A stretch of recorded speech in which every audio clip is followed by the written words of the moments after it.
ko tomua whatapu ke awhio ai tamai o tua, i o tau rotorotonga. Ko whatapu ki a Patere Christopher Wahai ala atu. Atu ke whatapu ki a Patere Soane Wharemak.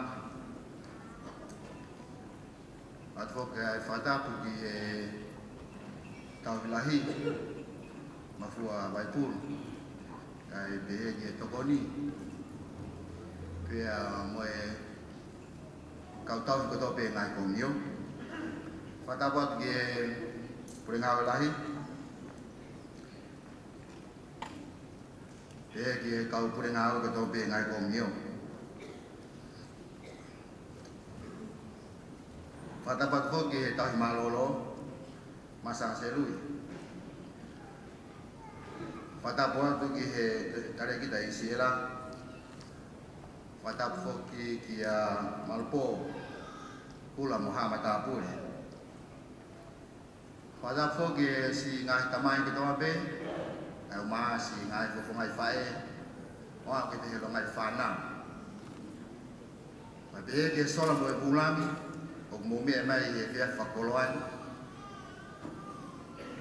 O tu ke whakofonga i antu, a kau whai hiwa, o kau pure hiwa ko toa pe.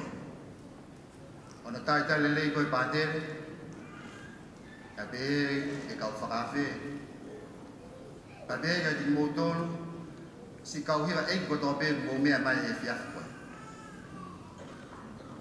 O ku laweki Patere e motuan, ko ta o hoka kene tolu, o ku si kau mai ai o takainga me he siasi we siriana no popo mai I he hiwa e takainga me pe miwa pia puai ai fie la I he ngawe whakataha kuia pia moe popo pa wai fie la me motuan pa koe whakolo ai ka tiki tau tolu hono katoa pa kokore ki tau tari mo ai aga tau pas.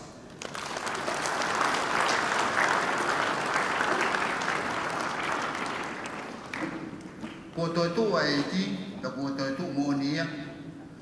Pia ko tau ka venga ia e tau ko hiwa whawhita e fiaf koe. Ko tau whawhita e ki e hifo o pekia, pia ko toi tu e a koe, ko tau hagai la tau mo fia ai. O whatawang ke tau mahu po hiwa fia, mo tau vikia pia tau e ki, malo abitu tu au wha.